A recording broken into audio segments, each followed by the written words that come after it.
Hi and good evening, everyone. My name is Albert, and this is Vlogs About Nothing. Thank you very much for taking the time out of your very busy Wednesday night to join me. I really appreciate it. So, who out there is having an awesome Wednesday night? I just had an awesome Wednesday night, and I want to publicly thank, obviously, a restaurant called The Whole Enchilada, who tonight hosted myself, my roommate, and Gabe Salazar from his YouTube channel, and link in the description below, not only to his YouTube channel but also to the video that I was featured on with Gabe. So Gabe Salazar is like an old school, young but old school like journalist, and that he used to be a newscaster or whatever. So link in the descriptions below. Check out the description box tonight. Okay, I promise there'll be links down there so you can know exactly what I'm talking about.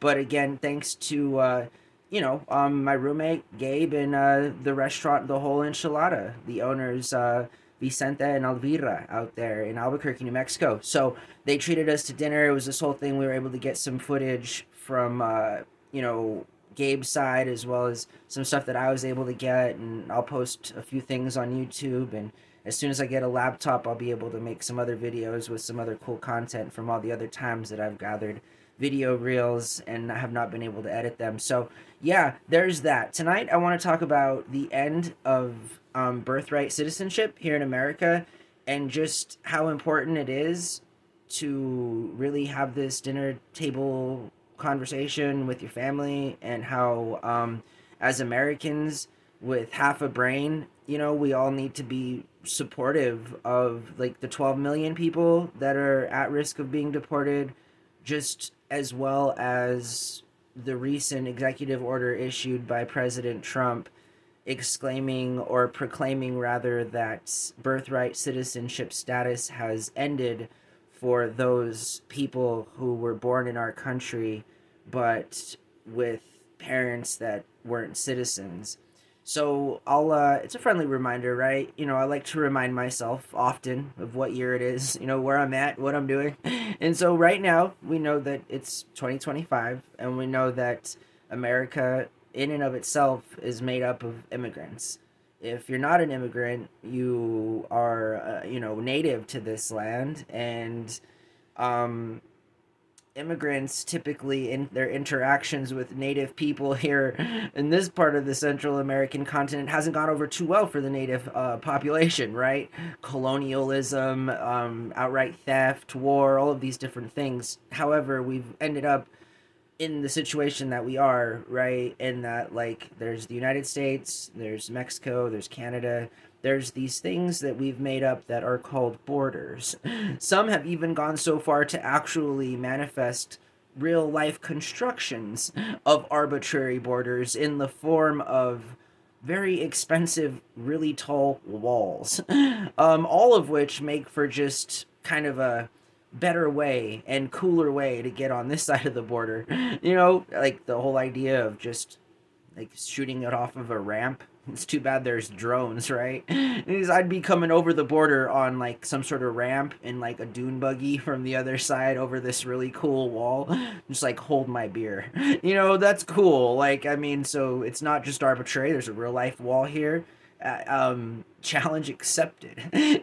What kind of when has offense ever stopped any man from doing anything in life whatsoever? In fact, I'd argue that it makes us more interested in knowing what's on the other side. It'd be one thing if it would just, we just saw what was there. I mean, kind of be like, oh, just more desert. But I guess in today's day and age, as it concerns the arbitrary concept of nations constructing borders, you feel me? So like, humans don't come, scientifically speaking, from we're more communal, biologically speaking. We actually do a lot better in either small centralized local tribes or in high density areas where people interact amongst one another and so forth. So like, I just want to be completely clear that as a social capitalist, I think a big part of my platform is the idea that like we got to really understand that borders are just that. They're just things that are made up. They don't matter. And when countries go out of their way to alienate and to discriminate against people that aren't born there, again, keep in mind that like a lot of us in this country have people from our lineage that weren't at all from this country. I mean, like seriously, not even from Mexico or from Canada, but from other countries, thousands of miles away, oceans away. Quite literally, I think every American public education, at least, because I'm a product of public school, in case you couldn't tell. Oh, my goodness. Anyways, but like, we're taught that America is a melting pot. We are literally indoctrinated, I'd argue in a very good way, at a very early age, that America is in fact a melting pot. Even if in fact you grow up and you have like a private school experience or whatever, and you find out, and even public school, that that's not actually the case, right? That like there still is in fact a lot more to discuss as it concerns being an adult and functioning in a society that has a government that has fundamentally been constructed and rooted in institutional and systemic discrimination and or racism and or just discrimination against people that are marginalized. And this is again not just like a race thing, but again, America historically has been not the best country on like the real practice of how what we have on paper is implemented. So again, the idea that from an early age, most public school kids, at least that I know of, are told that this country is a melting pot, then I think that we need to actually live how we're taught. And I think again, that's a good way to be taught.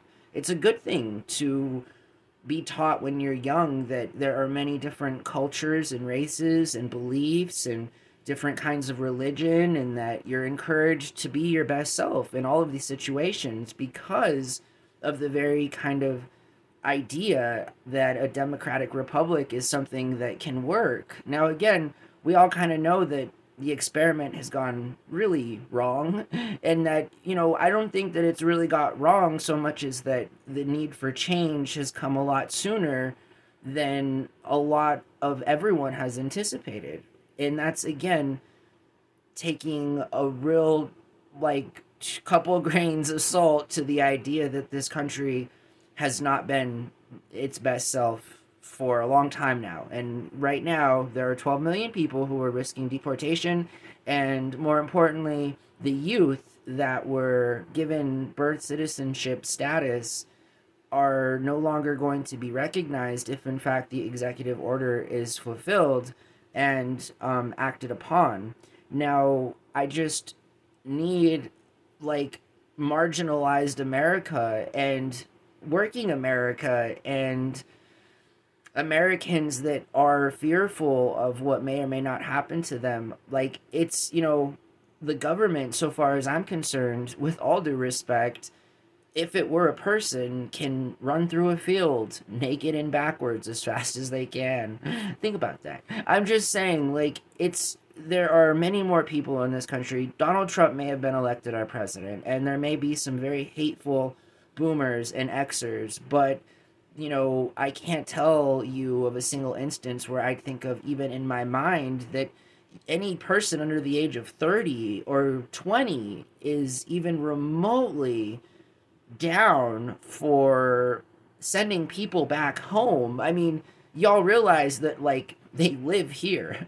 This isn't like an illegal commuting kind of situation, right? They're not like coming. I mean, again, it's important that we all kind of take a step back and really just understand what is right and what is wrong. And I really feel like approaching it in this kind of a way is the best way that I can think of approaching it, because you don't want to gaslight anyone. Again, like, as far as, okay, people have different beliefs, it's cool. Some people feel a certain type of way about immigrants or whatever, right? But like, that aside, your personal feelings aside, like, for the community and for the country, it's better for there to be immigrants. It's better for us to be inclusive. It's better in the long term and in the short term. We're going to get short term gains from people that want to come to our country, and we want to encourage people to come to our country. We don't want people to leave our country. Like,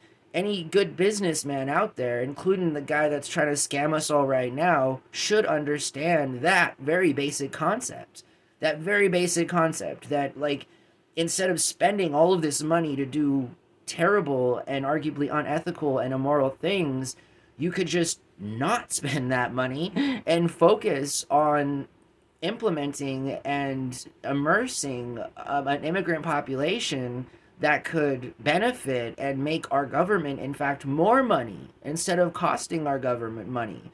I guess so. It's cool to leave our government in debt because we want to do things that are inherently awful and wrong and unsustainable, but we're not willing to not spend that money to spend a little bit less on trying to make the country a better place by not continuing the very hateful rhetoric that we are currently being thrown through mainstream media. I mean, I thought mainstream media hated Donald Trump. I mean, at some point, I guess everyone was just sort of like, if you can't beat him, join him. And I feel like that is the wrong way to feel right now. Like, we haven't completely lost. I mean, the United States of America does not completely belong to the clown who's currently our president. That's just not a fact. And, despite all of what rich people and different kinds of other people may tell you, this country belongs to us. This country belongs to the citizens that make it work. That's who it belongs to, okay? Like,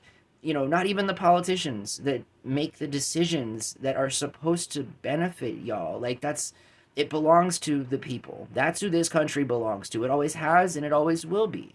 So I feel as though our people collectively, again, and I'm not talking about people over the age of 50 or 60 who have been raised in a different kind of a world and have had different experiences and are unwilling to even bargain, right? I guess you get to a certain age and you don't even want to talk about how things can be improved instead of made worse, and you just say crazy things like you want to take over Mexico and buy Canada, and I mean, like, these are things that typically rational people don't say, right? Especially when they don't have the support of the country. And this gentleman that is our president and our commander in chief does not have the full-fledged support of this country. We need to be clear with that, because not everybody voted for this guy. And in fact, some might even argue that the reason this guy is in office is because there are a lot of people like myself who just decided not to vote.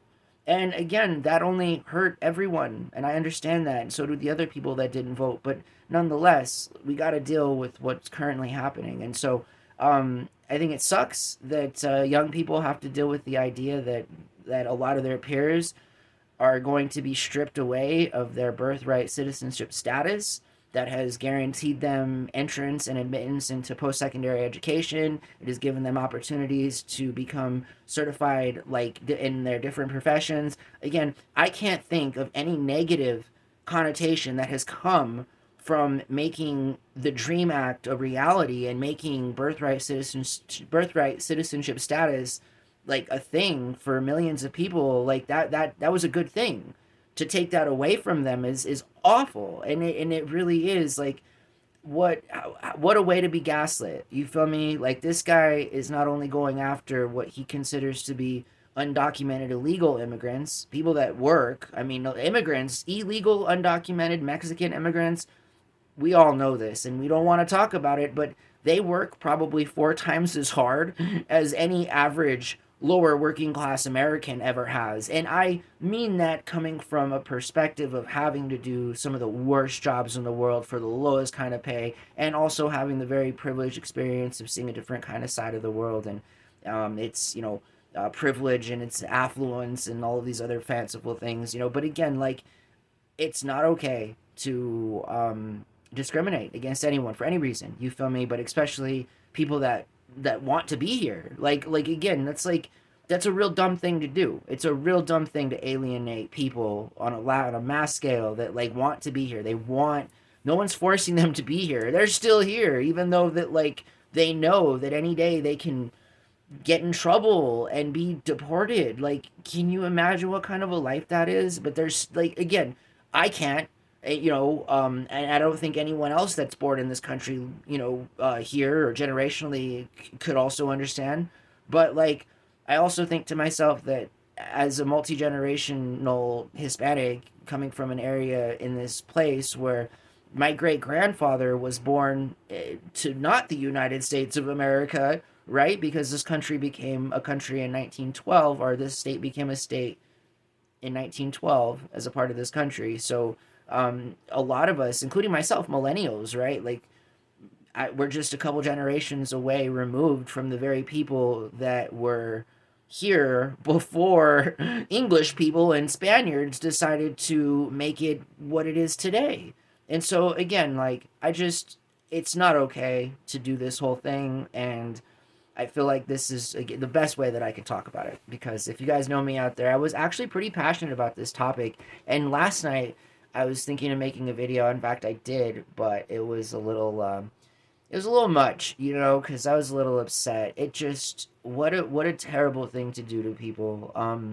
And I hope that young people are upset. You feel me? I do, and I hope that as a result of their being upset, like they want to participate more in positive civic engagement. But again, how can they? How can the people that are being attacked, right? I mean, it can't happen from any other source than peers and family and community that have lived with the very people that now our government is saying aren't going to be allowed here or aren't recognized the same kinds of privileges that we have just because we were born here or whatever. I mean, again, keep in mind that the end of birthright citizenship status means that people who were born here, they were born in America, are not Americans. Again, that's so un-American in and of itself that like I can't think of any way to justify it, because there's no way to justify it. They are Americans, like legally speaking, in every kind of a way.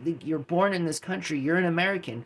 If you happen to be illegal or undocumented, again, I'm all for amnesty so far as the step before goes open borders, because I'm not sure. Well, I know the world isn't ready for open borders. That I know. As far as amnesty goes, the first person who does that is going to be a very popular president, right? Because amnesty is something that the president can do, is absolutely free, and is something that's the right thing to do.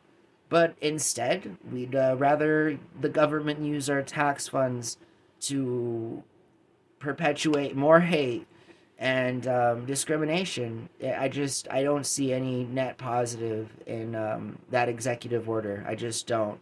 And I think the government sucks. And right now, right, it really does, because it's not functioning the way that it needs to be. So that's all I got to say about that. Hey, thanks for watching my show. I really appreciate it. It's just a random vlog, and I just can't tell you guys how very grateful I am for the people that watch the show on the daily, and for all of the people that eventually stumble upon any of these videos that I make. Just a friendly reminder, there's close to 900 videos just below you there, and I encourage you guys to get to know me. I make daily vlogs, and I talk about things that I guess we just talked about now. So I appreciate your time, first and foremost. And if you're not already a subscriber, hit the subscribe button. Let me troll you all day. I want to be able to like ping you in a very awkward and unique circumstance, So again, I hope that you guys are doing well, and I'll talk to everyone tomorrow. Bye.